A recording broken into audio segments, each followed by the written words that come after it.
Hello everyone, welcome to my YouTube channel Only Study.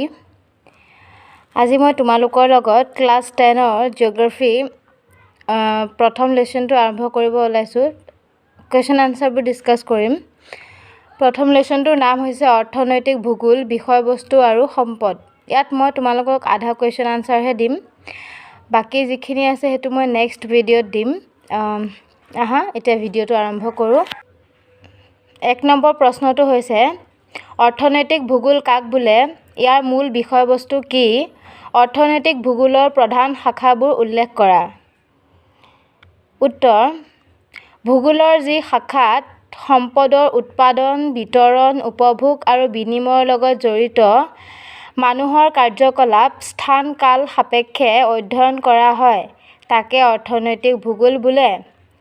অৰ্থনৈতিক ভূগোলৰ বিষয়বস্তু বিভিন্ন প্ৰকাৰৰ যদিও প্ৰধানকৈ ভূপৃষ্ঠত বিৰাজ কৰা প্ৰাকৃতিক আৰু মানৱসৃষ্ট পৰিৱেশৰ উপাদানসমূহেই ইয়াৰ মূল বিষয়বস্তু। অৰ্থনৈতিক ভূগোলৰ প্ৰধান শাখাবোৰ হৈছে এ. কৃষি ভূগোল, বি. ঔদ্যোগিক ভূগোল, চি. সম্পদ ভূগোল, ডি. পৰিবহণ ভূগোল, ই. বজাৰ ভূগোল, এফ. পৰিকল্পনা আৰু উন্নয়ন ভূগোল, জি. পৰ্যটন ভূগোল। কুৱেশ্যন নম্বৰ 2, অৰ্থনৈতিক ভূগোলৰ পৰিসৰ সম্পৰ্কে চমুকৈ লিখা। উত্তৰ: পৰিসৰ বুলিলে এটা বিষয়ে আলোচনা কৰা গোটেই দিশবোৰৰ কথাকে কোৱা হয় বা বুজোৱা হয়। তাৰ মানে পৰিসৰ ইংৰাজীত কোৱা হয় স্কোপ। অৰ্থনৈতিক ভূগোলৰ বিভিন্ন ভাগ আছে নহয় জানো? অৰ্থনৈতিক ভূগোলে কিমানবোৰ বিষয় সামৰি লয়, কিমানবোৰ বিষয়ৰ ওপৰত আলোচনা কৰে তাকে পৰিসৰ বুলি কোৱা হয়। অৰ্থনৈতিক ভূগোলত প্ৰধানকৈ মানুহৰ অৰ্থনৈতিক কাৰ্যকলাপৰ বিতৰণ আৰু ইয়াৰ লগত জড়িত কাৰক আৰু প্ৰক্ৰিয়াসমূহ অধ্যয়ন কৰা হয়। ইয়াৰ অধ্যয়নৰ পৰিসৰৰ মূল কেইটামান প্ৰশ্নৰ ওপৰত আধাৰিত। এই পৰিসৰসমূহ কেইটামান প্ৰশ্নৰ ওপৰত আধাৰিত। প্ৰশ্নটো মই এনেকৈ তোমালোকক হুকিং চিষ্টেম বুলি কোৱা হয়। মই হুকিং চিষ্টেমত দি দিছোঁ, তেতিয়া নোটটো দেখিব অলপ ভাল লাগে নহয় জানো? তোমালোকে এনেকৈ নোটবোৰ বনাব পাৰা, কথাটো উপস্থাপন কৰিব পাৰা। তো যদি আমি সুন্দৰকৈ উপস্থাপন কৰোঁ তেতিয়াহ'লে যিকোনো বস্তুৱে ভাল লাগে নহয় জানো? গতিকে প্ৰশ্নকেইটা মই প্ৰশ্ন বুলি দি এনেকৈ দিছোঁ, তোমালোকে চাই ল'বা। অৰ্থনৈতিক কাৰ্যটো ক'ত অৱস্থিত? অৰ্থনৈতিক কাৰ্যটোৰ বৈশিষ্ট্যবোৰ কি কি? অৰ্থনৈতিক কাৰ্যটো আন কি কি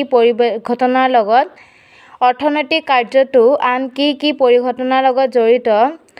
অৰ্থনৈতিক কাৰ্যটো য'ত আছে তাতে কিয় হৈছে? অৰ্থনৈতিক কাৰ্যটো য'ত আছে তাৰ পৰিৱৰ্তে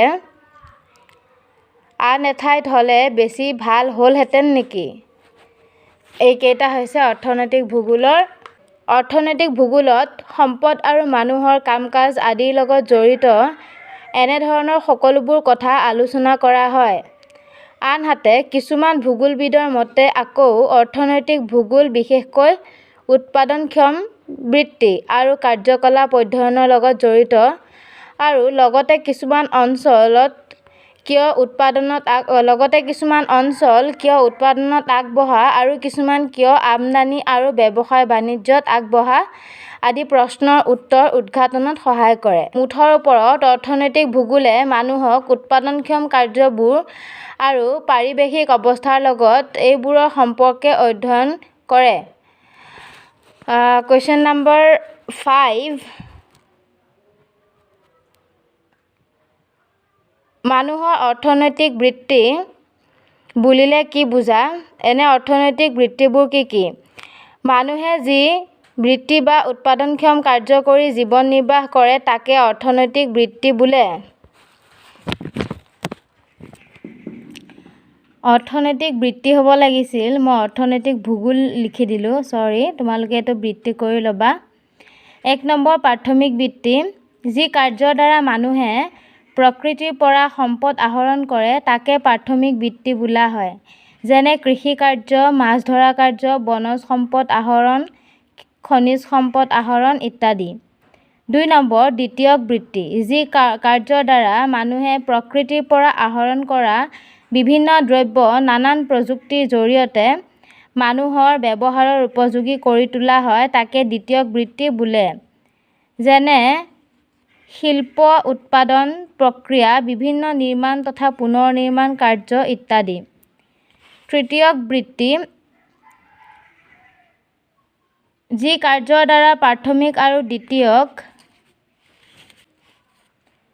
দ্বিতীয়ক বৃত্তিৰ যোগেদি উৎপাদিত সামগ্ৰীসমূহ উপভোক্তাৰ ওচৰত পায়, তাকে তৃতীয়ক বৃত্তি বোলে। যেনে যাতায়াত, পৰিবহণ, বজাৰ, পাইকাৰী বা খুচুৰা বিক্ৰী, পৰ্যটন, যোগাযোগ আদিৰ লগত জড়িত অৰ্থনৈতিক কাৰ্যসমূহ। 4 নম্বৰ চতুৰ্থক বৃত্তি, যি কাৰ্যৰ দ্বাৰা দ্বিতীয়ক আৰু তৃতীয়ক বৃত্তিসমূহ অধিক সুচল তথা ফলপ্ৰসূ কৰি তোলাত সহায় কৰে, তাকে চতুৰ্থক বৃত্তি বোলে। যেনে বেংক বা অন্যান্য বিত্তীয় প্ৰতিষ্ঠানসমূহ, প্ৰচাৰ মাধ্যম, প্ৰশাসন, শিক্ষা, গৱেষণা আদিৰ লগত জড়িত কাৰ্যসমূহ। 4 নম্বৰ শুদ্ধ উত্তৰটো বাছি উলিওৱা। তলৰ কোনটো সম্পদ মানৱ সৃষ্ট সম্পদ? তাত অপশ্যনকেইটা দিয়া আছে, মই অকল উত্তৰটোহে লিখিছোঁ। উত্তৰটো হ'ব জলসিঞ্চন নলা। খ, তলৰ কোনটো অজীৱীয় সম্পদ? উত্তৰ বায়ু। গ, তলৰ কোনটো অনৱীকৰণযোগ্য সম্পদ? কয়লা। ঘ, তলৰ কোনটো বিলুপ্তপ্ৰায় প্ৰাণী? নলগাহৰি। ঙ, IUCN সংস্থাটো কোন আন্তঃৰাষ্ট্ৰীয় সংস্থাৰ অন্তৰ্গত? ইউনেস্কো।